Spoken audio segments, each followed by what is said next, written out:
Ele tá falando, ó. Uhum. Eu sei que foi a Leatriz que você falou isso aí. Foi a Você viu Leatriz ele que falando? reclamou. Ela Foi. tá ligada lá em Maringá, ó. Nós Agora, temos aluno em agora tá. Maringá, gente. É internacional. Fora do país, ó. Fora de Santa Catarina. Agora tá. Desculpa aí, pessoal. Tava sem áudio. Você tava só no labial, né? Só no labial. Tá, amor, agora Ah, pode ver. Beleza, deixa eu só pegar aqui. Ele falou, foi ali a atriz que escreveu, né? então, Tem certeza que foi. você vai ter muita escolha. Nossa, gente, como Muita escolha. eu sou mal Facinho. falada por todos. É. Então, assim, meio ponto do fórum, meio ponto do outro dá um ponto. A prova, se você acertar as 4 questões, é meio ponto cada uma, então 2,5 pontos. Se eu tenho 12 matérias, você consegue fazer os 10 tranquilos, entendeu? Ele tá falando. É outra coisa, eu não peço trabalho, vai fazer trabalho e tal, não, eu gosto de ouvir o aluno. Se ele faltar, por exemplo, a última aula tem um painel, se faltar o painel, aí eu peço um resuminho, mas não precisa ter cabeçalho, normas da ABNT, não. Eu preciso saber o que você aprendeu. Porque hoje em dia, pedir trabalho, eu acho muito, sabe, Legal. não dá. Eu quero ver, porque, na verdade, né, ele precisa transmitir o que ele aprendeu. Então, o sistema de avaliação é esse aí. Nós temos 3 aulas por noite, no caso, toda quarta-feira, com a gente aqui. Então, no mês, fazemos uma matéria. Acaba vamos pegar um pouquinho do mês que vem agora, porque tem nós estamos no finalzinho, né, hoje. No finalzinho, né, de agosto. Mas é sempre 4, 4, 4, tá bom? E serão 12 disciplinas. Cada disciplina vai ter uma apostila dessa. No final você vai ter 12 apostilas, uma enciclopédia muito bem na sua casa, e tem também as gravações aqui, tá? Os de casa, tudo bem aí? Qualquer coisa, é só falar que a Vânia está aí ligada, tá bem? Ok, na página da etimologia, deixa eu ler aqui um pouquinho só rapidinho. De uma forma simples de entender, a teologia seria do grego logia, estudo, theos, Deus, portanto, estudo de Deus. Eu falei na outra aula para vocês que a Bíblia não tem a palavra Deus, né? Essa palavra Deus, a theos, não existe na Bíblia. Eu acho até melhor, porque lá tem outros nomes. O theos, ele é um nome grego. Eu não peguei foi um dado caderno para anotar pela nada. Septuaginta, que foi aquela tradução que Eu o esqueci. Filadélfio IV fez. Tá não, são? Hã?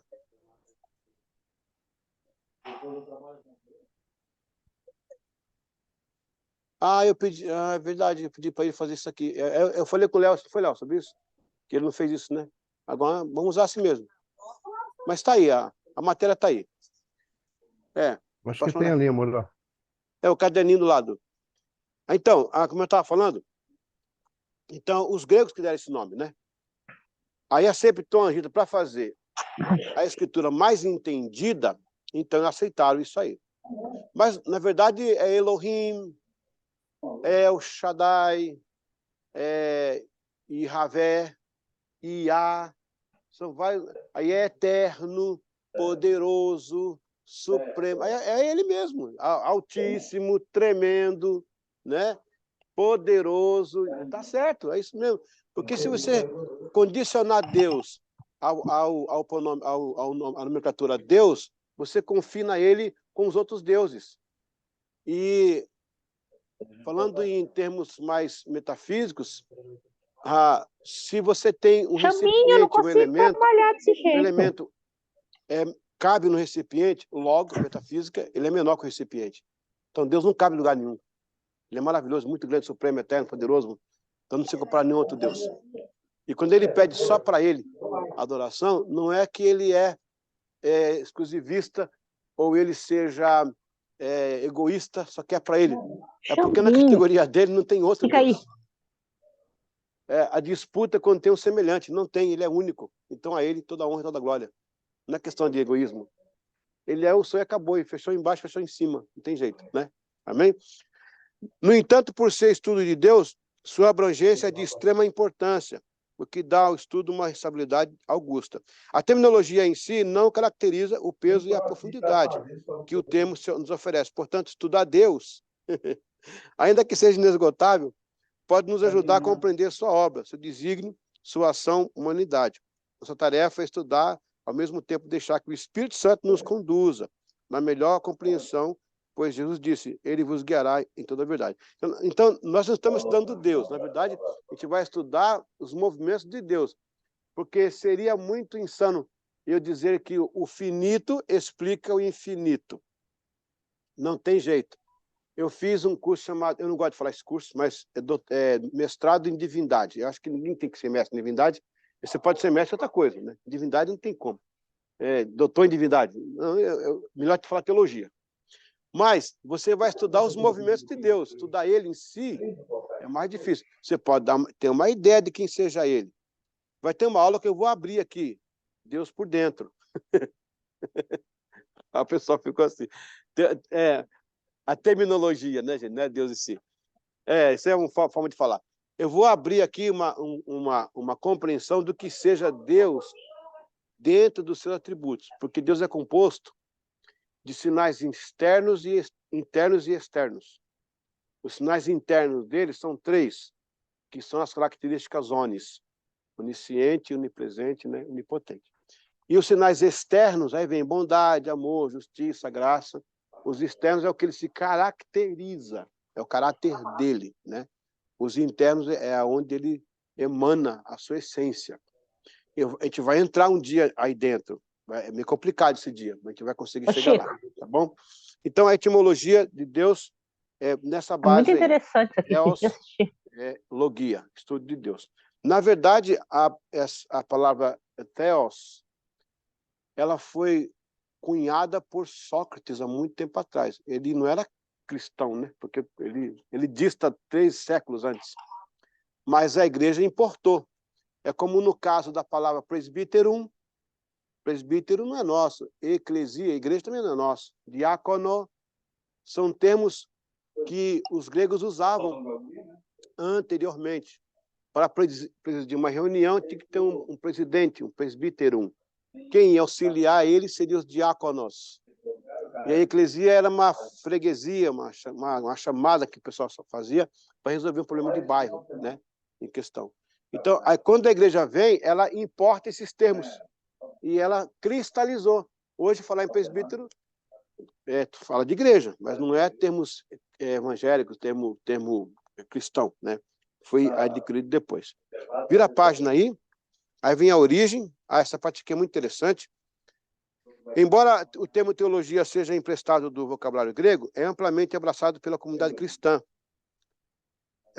considerando que os primeiros usos desta palavra foi empreendido por Platão. Eu falei Sócrates, né? É porque ele também comenta. Mas o Platão também fala. O Sócrates dá a ideia, o Platão ele realmente cunha a palavra, porque o Sócrates ele é antes do Platão. E depois vem o Aristóteles, que faz a tríade, né, do pensamento grego. Mas o Platão é o Platão, isso aqui pode cair em prova, tá, gente? O Platão é que vai cunhar essa palavra aí. E com o advento da Septuaginta, do século II, onde os livros do AT foram compilados para o grego. A partir de vários estudos da teologia, estabelece uma revelação de Deus para o homem. Então, na verdade, gente, a teologia,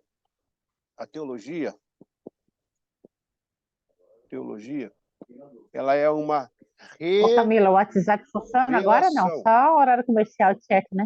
No caso, a teologia cristã. Tu viu aí o Deus se revelando ao homem. Tá funcionando no horário comercial, aqui né? pode cair em prova, tá? A teologia, para nós, a teologia não é só um estudo. Ela é uma revelação. É Deus se revelando ao homem de várias formas. Ele pode se revelar numa forma teofânica, que chama, né, quando ele usa os termos para dizer a minha mão está estendida, mas ele não tem mão, ele é espírito. É porque na linguagem nossa, né? Os meus olhos estão vendo, né? Ele tem olho, né? Mas os ouvidos atentos, ele não tem ouvido, ele é espírito. É só para entender. Chama-se teofania, né? A linguagem para você entender Deus. Ou então em formas, que é antropoformismo. Antropoformismo. É quando Deus se revela, deixa se revelar através de uma forma. Ele apareceu um anjo, apareceu um raio de luz, né? Apareceu um raio de luz, um anjo com a espada desembainhada. Aí eu vi um clarão no céu, né? A sarça estava queimando, que havia um fogo na sarça. Antropoformismo. É quando Deus toma forma de alguma coisa.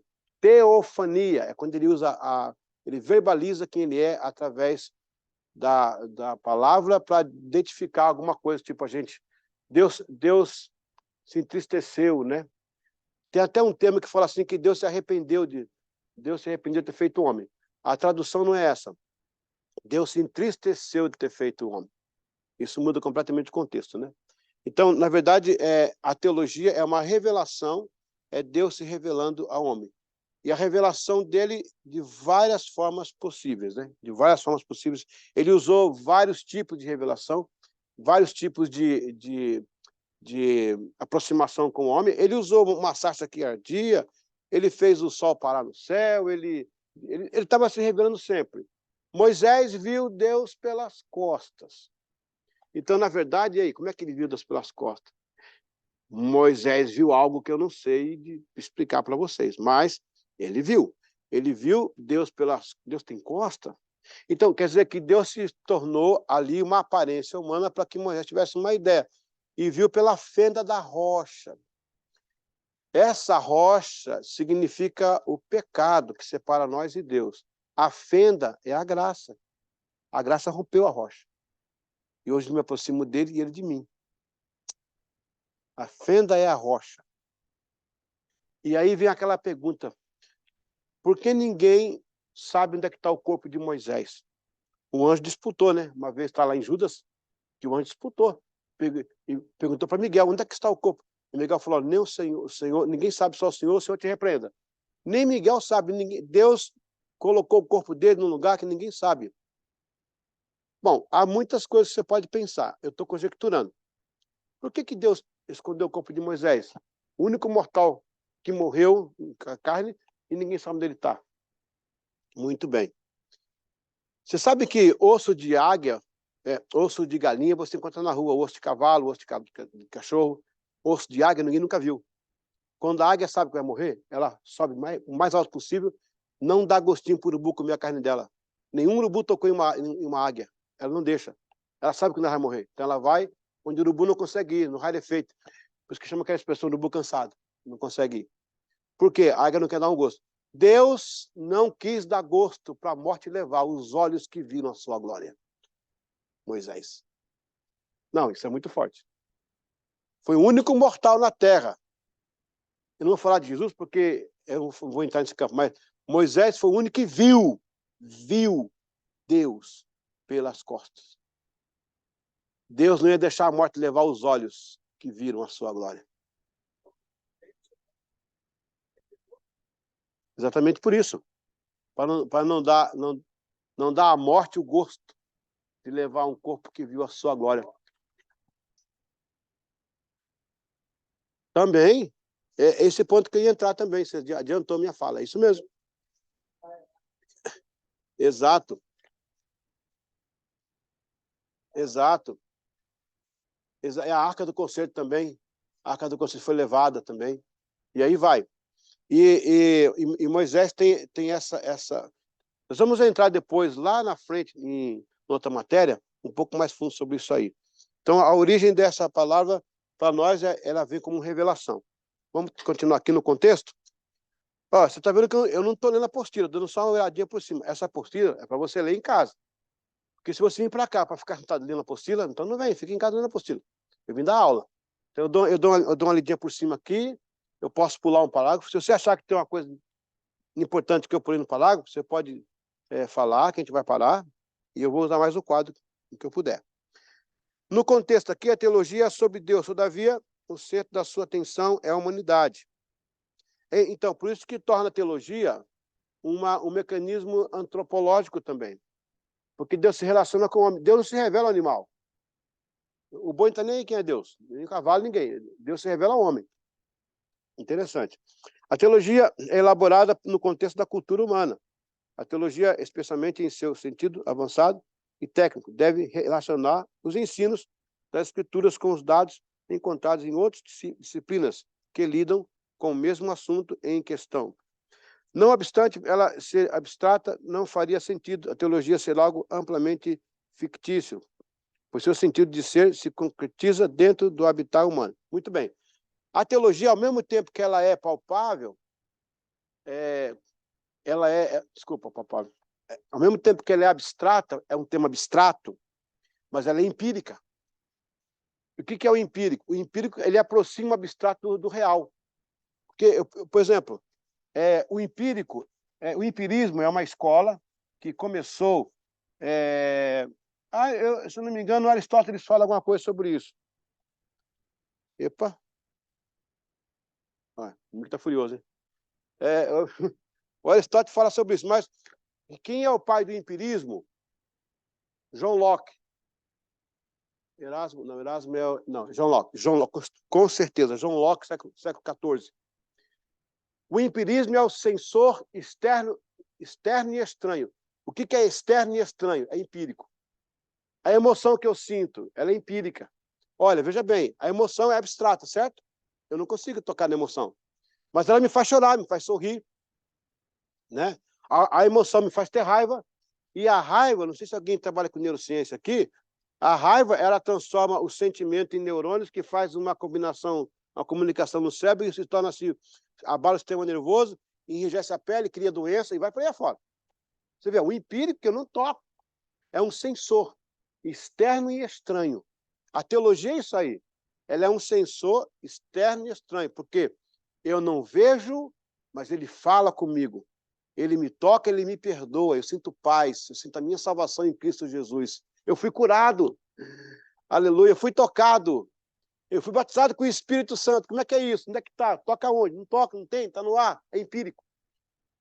É o que no século XVII chamava de misticismo, que hoje a palavra misticismo ela tem uma conotação mais esotérica, né? Exótica.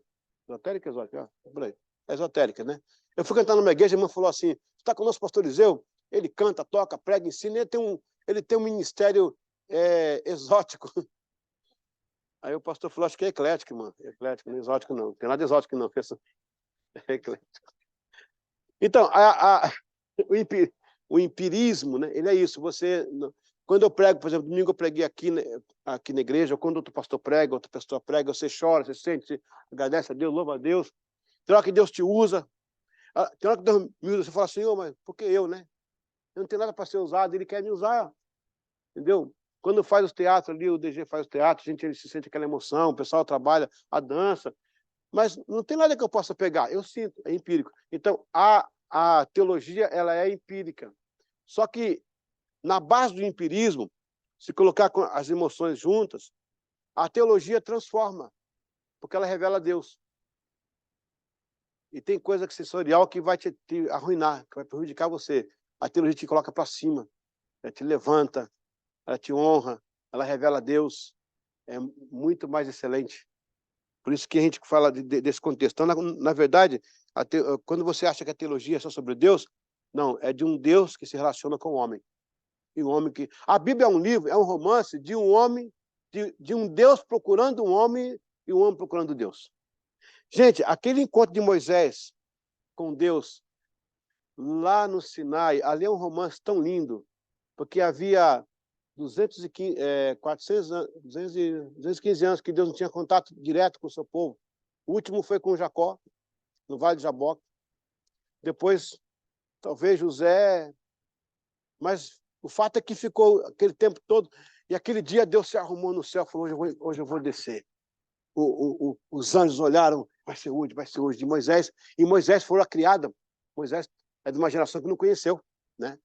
E Moisés, quando José entrou no Egito, era o povo, era a 18ª dinastia.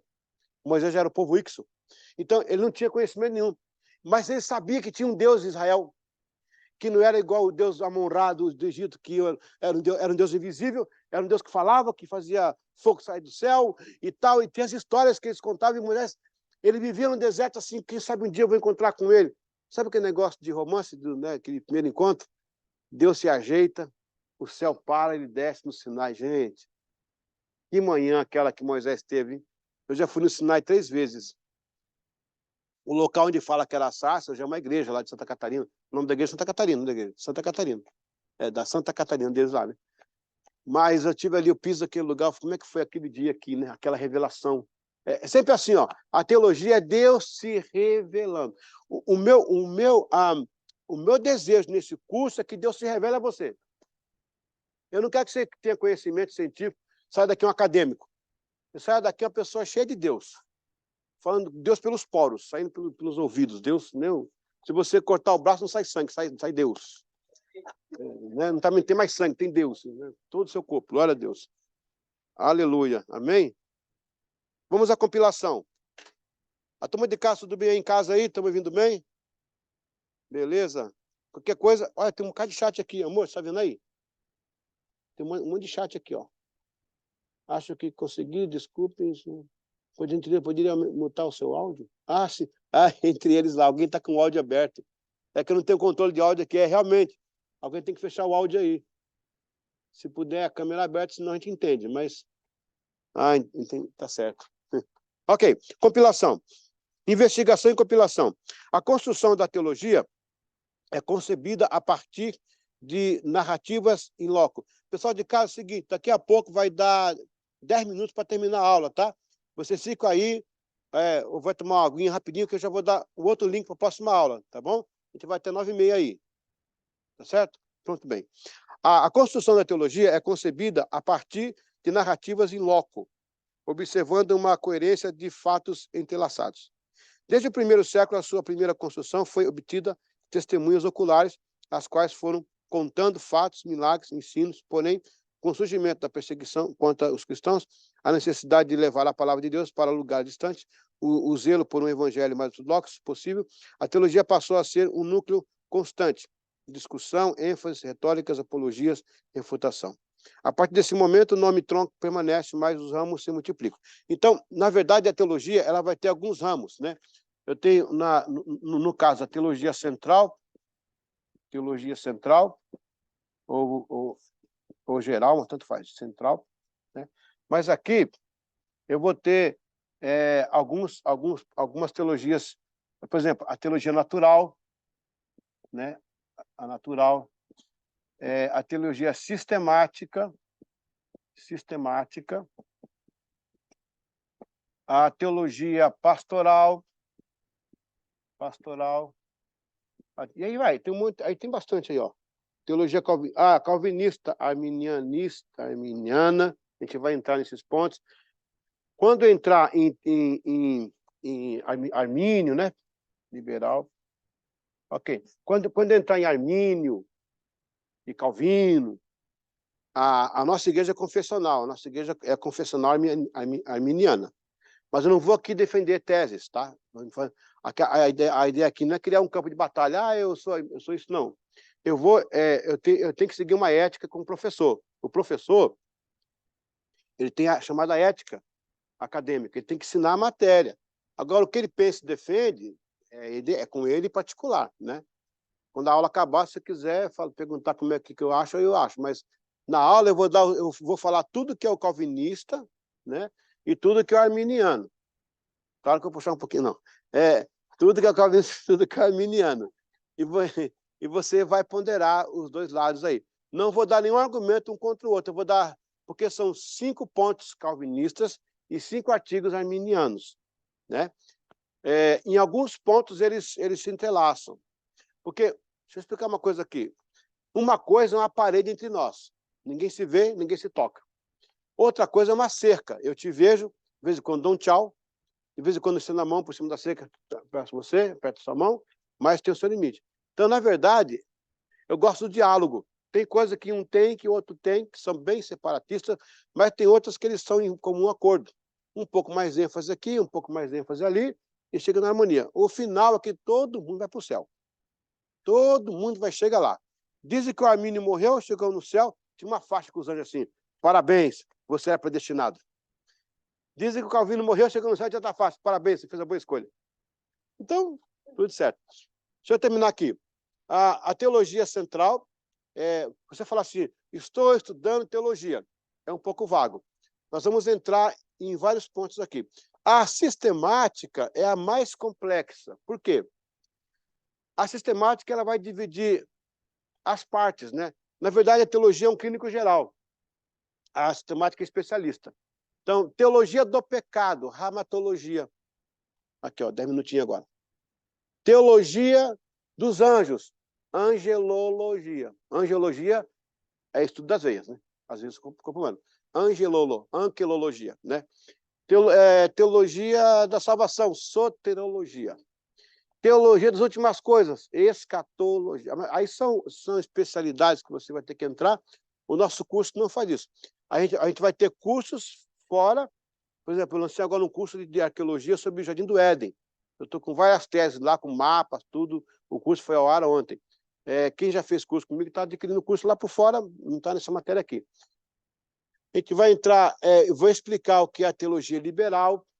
Ela é uma teologia nociva, ela vulgariza muito Deus, e algumas coisas aqui eu vou ter que falar mesmo como apologeta, né? Não tem como só falar o que é.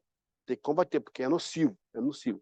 A liberal ela vai surgir no século XIX, os alemães vão dar uma contribuição grande aí, né?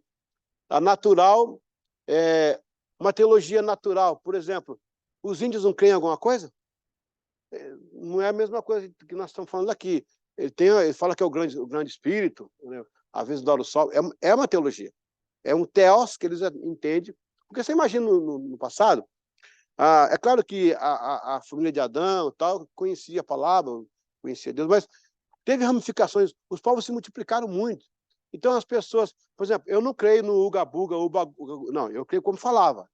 Esse negócio da academia aí, isso aí não é uga-uga, uga-buga, fazia assim, não é nada disso, porque o homem sempre andou ereto, sempre, aí se vai ser outra discussão, mas a gente pode depois fazer só para isso, para a gente quebrar o pau. Mas, veja bem, o homem já falava. Agora, eu posso entender que o homem tinha dificuldades de linguagem, muitas vezes. É rudimentar, era rude.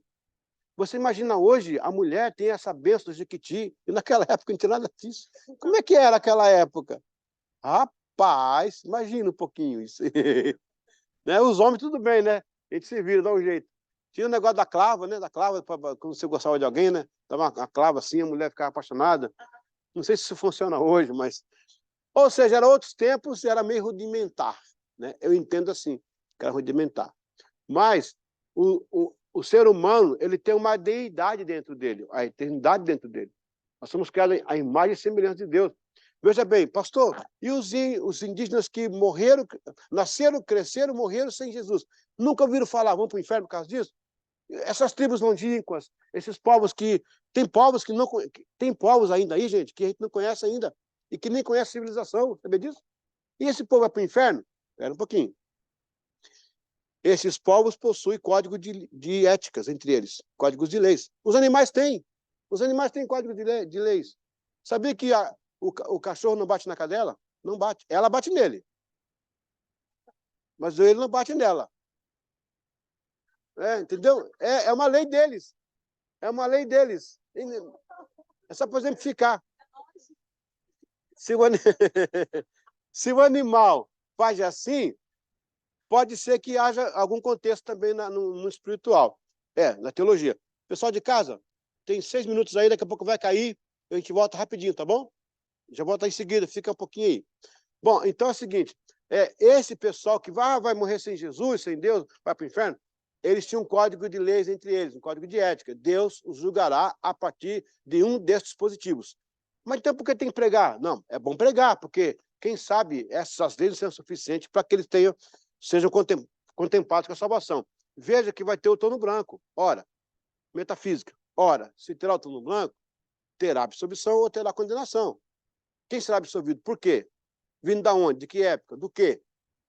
Por isso temos que pregar o máximo possível para as pessoas terem mais chances de se converterem, com mais chances, porque quem morreu ao Léo, né, Léo? Aí, né? Quem morreu ao Léo aí, né?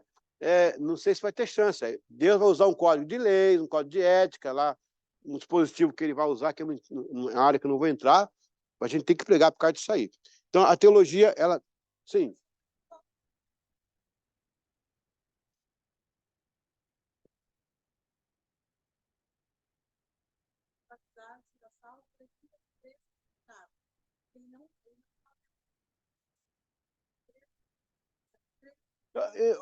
Qual foi o tempo que o ladrão da cruz teve para ser batizado?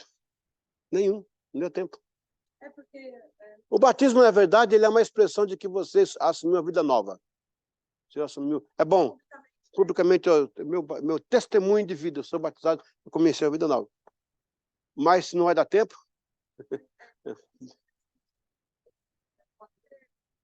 não teve tempo. Não teve tempo. E olha que lindo. Jesus inaugura o paraíso com ladrão, hein? Que coisa linda, hein, gente? Não teve acepção, né? Podia ser vou inaugurar com um cara legal, né? Um cara diplomata, um César, né? Que vai se converter aí. Ele leva o ladrão e fala, é para isso que eu vim. Aleluia. Amém. Pessoal de casa, 4 minutinhos aí. Já tá feito aqui o fórum. Se você tem alguma pergunta, escreve aqui. A nossa secretária ali vai pegar e daqui a pouco a gente responde. Né, amorzinho? Amém? Ok. Alguém quer fazer uma pergunta ou quer comentar a aula? Alguém tem que comentar ou fazer pelo menos uma pergunta para todo mundo ganhar meio ponto, senão perde ponto. Uma pergunta ou um comentário. Prefiro o comentário. Vai lá.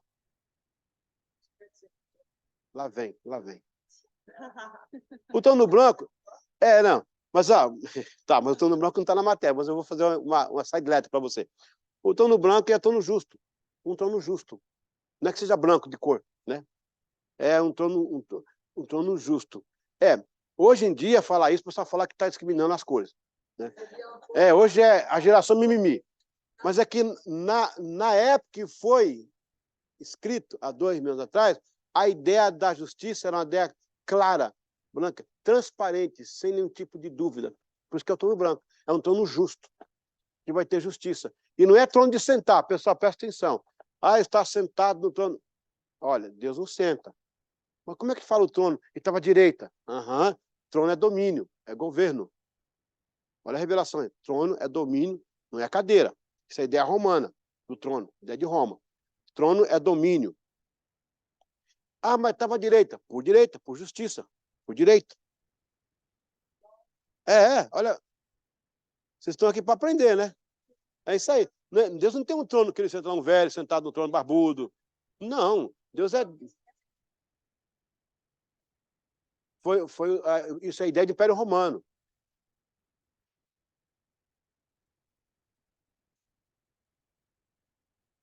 Porque ele falou do trono branco que está no Apocalipse, mas eu posso botar um pouquinho mais atrás. Mas é porque a ideia deles era de reino, do rei sentado no trono para dar o domínio. Isso é teofania. Deus no trono sentado é teofania. Isso é teofania, Deus no trono sentado. A carruagem de fogo que separou Elias de Eliseu. Será que não foi uma outra coisa? Engraçado, foi uma coisa pequena, né? Ela falou que uma coisa pequena pode mudar o pensamento. Na minha concepção, eu nunca imaginaria que o trono não fosse Não. Não tem ideia. Exatamente. Trono é o governo estabelecido. Ele rege. O trono de regência. À direita de Deus. Por direito, por justiça, por verdade. Porque se eu colocar Deus no trono sentado, eu limitei o assento para Deus. Ele é ilimitado. Pegou? Porque é para a gente entender a ideia. Alguém no trono regendo. Vai chegar no céu aquele, né? Aqui. Eu vou correr atrás do trono, brincar. Ei, Deus, aqui está o trono. Isso não disse. Ok? Sim.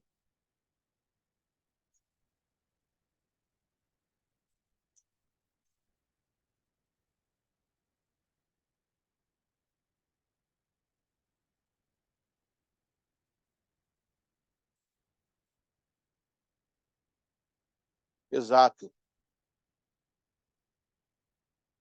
Você não pode afirmar. Segura um pouquinho, irmã. Só de casa, vai cair agora. Eu volto já, tá? Vou só terminar aqui, tá bom? Fica aí. Então, a irmã tem razão. Na verdade, você não pode fechar alguns assuntos. Se você fechar, você cria uma heresia.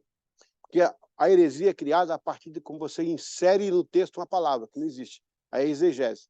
Então, eu não posso fazer isso. Eu vou até onde a Bíblia manda eu ir. Chega ali, eu paro e falo, bom, você está andando numa mata, chega um penhasco, você olha, se eu for, vou cair, então fico por aqui. Cheguei perto.